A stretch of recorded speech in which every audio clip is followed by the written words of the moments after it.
오늘 주식시장 좀 재미없었죠? 예, 올라가는 듯 하다가도 내려가고, 내려가는 듯 하다가도 올라가는 좀 답답한 흐름이 나타났습니다. 자, 이러한 흐름, 어떻게 본다면 11월부터 시작된 조정 국면, 내지는 횡보 국면이 반복되고 있는 그러한 연장선으로도 볼 수 있는데요. 자, 그런데 이게 단순하게 횡보장이라는 의미보다는 주식시장, 우리나라뿐만 아니고 글로벌 시장 전체가 위 또는 아래 그 방향을 잡기 위한 중요한 분기점에 지금 들어와 있다라는 중요한 증거입니다. 자, 오늘 증시 토크에서는 이 점에 대해서 이야기를 드리도록 하겠습니다.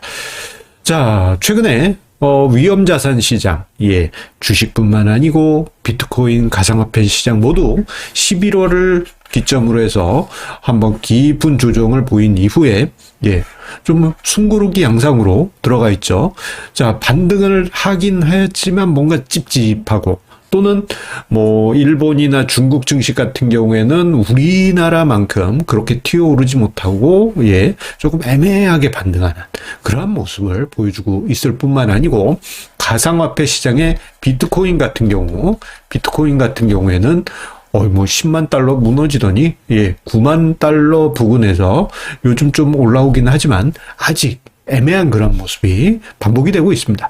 최근 하루 이틀 시장이 횡보하거나 눈치 보는 분위기는 FOMC 회의 결과가 곧 나오기 때문이다, 금리 결정이 곧 나오기 때문이다라는 명분을 들긴 하지만, 그 자체보다는 시장 자체가 어떻게 보면 위험자산부터 해서 가상화폐 같은 초위험 자산부터 해서 미국 증시, 한국 증시, 중국 증시, 일본 증시 모두 눈치를 보는 그런 모습 속에 지금 들어가 있는 것이죠. 자, 그러다 보니까 어떤 현상이 나타나느냐, 지금 화면상에 보이는 코스피 지수처럼 9월과 10월의 급등 이후, 엄밀하게 따지면 그 이전부터 해서 크게 상승을 했죠. 그 이후에 위아래 반복을 보이면서 변동성이 축소되어가는 그러한 과정으로 지금 들어와 있습니다. 자, 이러한 분위기, 이거는 전형적인 방향을 잡기 직전에 전형적인 패턴이라고 할 수 있어요. 자, 이런 패턴에서 주식시장이 FOMC 회의 결과가 금리나 예상한 대로 결정했다 하더라도요, 여기에 어떤 결정적인 추가 이슈가 없으면 횡보장이 조금 더 길어질 수가 있습니다. 언제까지? 12월 말까지. 한두 주 더 연장이 될 수가 있습니다.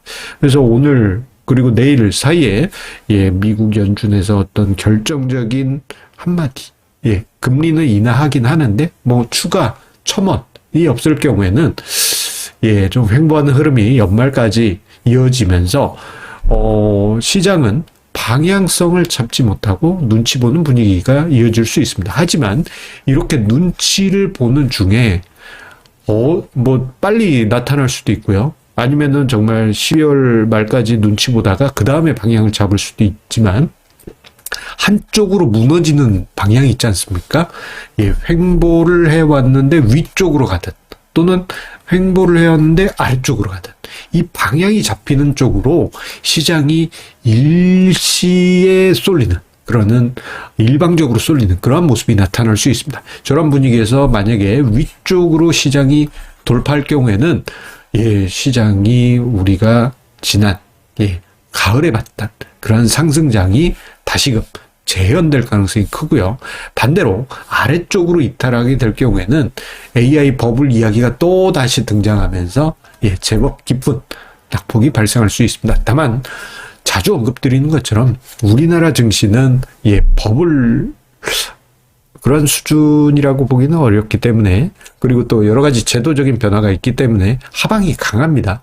그래서 낙폭은 우리나라 같은 경우에는 제한적일 수 있겠지만 조금 순간적으로 당혹스러울 수 있죠. 어쨌거나 방향이 어디로 잡히느냐, 이제 그게 중요한 관건이 되었습니다. 자, 그런데요, 지금 이 상황에서 앞서 미국 증시, 한국 증시, 대만 증시는 좀 11월에 좀 흔들린 이후에 회복을 한 모습이 고점 부근까지 와 있고, 일본하고 중국 증시는 회복하긴 했는데 아직 애매한. 그리고 비트코인 가격 같은 경우에는 10월부터 무너져가지고 아직 어이구 제 머리에 가렸네요.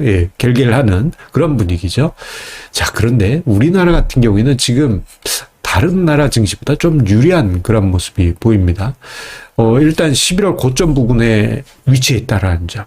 여기서는 그냥 배치기 한 번이면 신고점을 뚫어줄 수 있기 때문이죠. 이런 상황에서 코스닥 시장은 이미 52주 신고가를 경신하고 있습니다.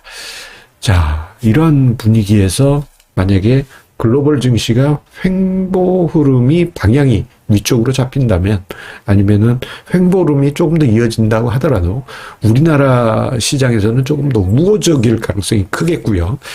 여기에 외국인 투자자의 매수세가 긍정적이죠. 12월 들어서 2조 원 넘게 순매수로 전환되었는데, 자, 11월에 대규모 매도가 있었다라는 점을 감안해 본다면 아주 중요한 변화라고 할 수 있습니다. 여기에 고객 예탁금이 최근에 빠르게 증가하면서 80조 원대로 어제 기준 재진입하는 그런 모습을 보여주었는데요.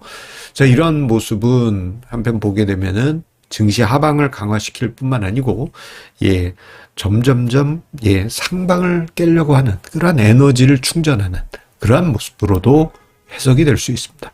여기에 정책적인 여러 가지 이슈들 뭐가 있습니까? 코스닥 시장 활성화, 정책 기대감, 그리고 상법 개정 3탄, 이제 자사주 의무 소각 관련한 이슈 등등, 올해 연말에 기다리고 있는 증시 정책적인 부분들이 연이어지고 있기 때문에 우리나라 증시는 글로벌 증시 대비해서 상대적으로 유리한 부분이 있다라고 볼 수 있겠습니다.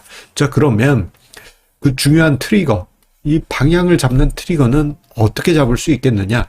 뭐 FOMC 회의, 이것도 중요하겠지만, 결정적인 트리거는 비트코인이 10만 달러를 재차 탈환했을 때입니다. 그러면 추세 자체가 이제 크게 밀린 다음에 최근에 9만 달러 좀 부근에서 맴맴 돌고 있거든요. 그런데 이게 다시 올라갔다 그러면 추세가 다시 살아나면서 위험 자산에 대한, 비트코인은 위험 자산의 바로미터입니다. 위험 자산에 대한 시장 참여자들의 분위기가 바뀌는 그런 아주 중요한 지표로도 볼 수 있겠습니다. 자, 이번 주 그리고 그 다음 주 횡보장이 조금 더 이어질 수는 있겠지만 12월 말까지 가기 전에 중요한 변곡점도 찾아올 수 있겠는데, 일단은 현재 상황에선 우리나라 증시 입장에서 긍정적이다, 그렇게 말씀드릴 수 있겠습니다. 감사합니다.